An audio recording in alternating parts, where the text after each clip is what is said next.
Aloha and welcome back to Island Style. You know, we always love our furried friends, whether it's dogs or cats, but the pet lifestyle and culture has changed over the years. Now, it's not only just about what you feed them, it's how you make them look good and get them ready for your Instagram shot. Look at that, isn't that beautiful? Well, that's why we're up in Kaimuki at a great store that's all about connecting with your pet, whether it's a dog or a cat, through fashion, fun, and lifestyle, and looking good at the same time. It's all about the Public Pet.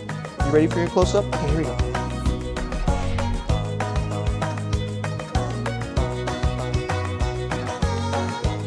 My name is Matthew Guevara. And then my name is Jordan Lee. I met Matt in San Francisco. I was actually going to art school, Academy of Art University.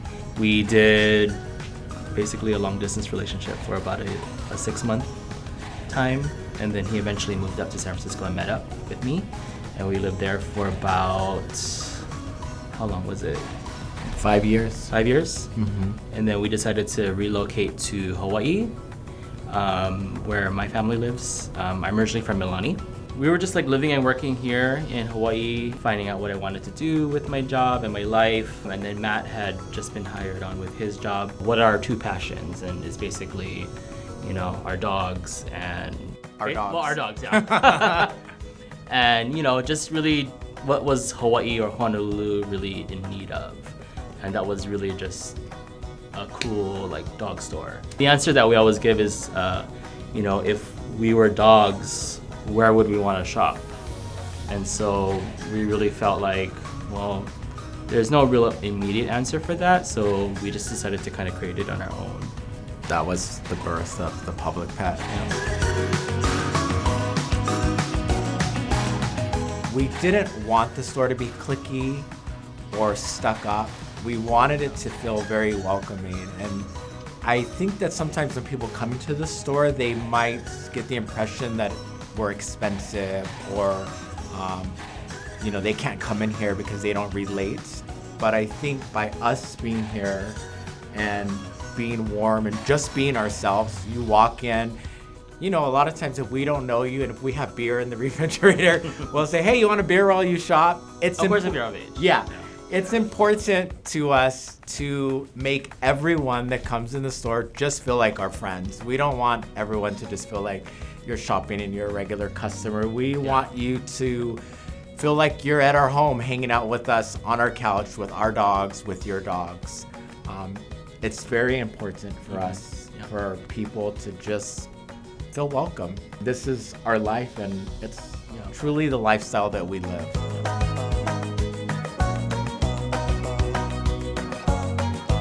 It was definitely important for us to have a local artist in every aspect of the store in terms of product category. Looking and seeing what was already in the pet industry and looking and seeing what was out there just in terms of what we thought was like kind of cool or would work.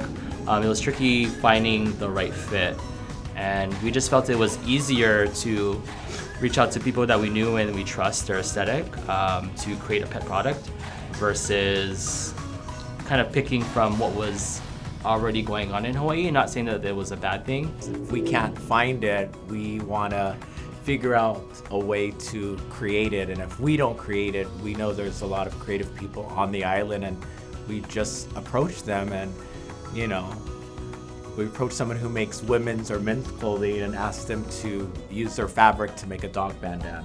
Yeah. Or someone that makes pottery to make a really cool dog bowl for us. Yeah. And it's just snowballed. We wanted to elevate the pet product, you know, not making it stuffy, but keeping it cool and reaching out to young, creative people. It's been exciting. Yeah. And 9 times out of the 10, you know, they're kind of excited to break out of what they're doing and do something kind of fun and spin it around a little bit. So that's been pretty fun for everybody and experience.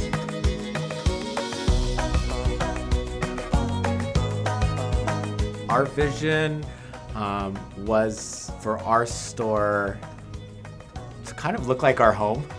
It was very important for us, for the store, not to look too, we use the word foo-foo, or too much like a boutique.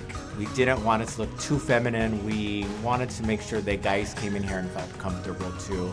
We wanted it to look inviting. We wanted it to look masculine. We wanted it to look clean.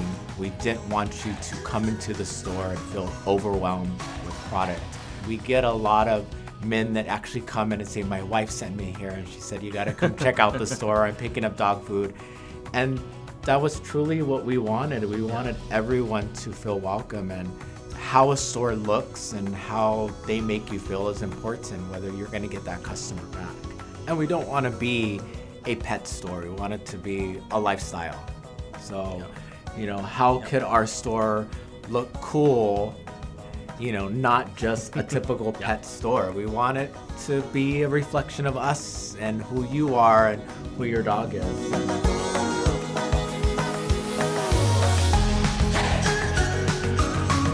I just want to thank Matt. He's put up with me for the past 2 years with trying to just drive this business to where it is, and he's been really helpful and instrumental in helping me to grow it, and I think we can definitely go really far. I always have ideas, my mind is always working, but I give Jordan the credit for really executing everything that my brain is producing and creating. I am always telling him, I want this t-shirt, I want this coffee mug, I want the store to look like this, and he's always like, I'm working on 100 things right now. He's like, you do it. I'm like, no, I have the idea, you have to do it. So thank you for executing all my ideas. Oh, thank you. And being so creative. Oh, thank you. So thank you.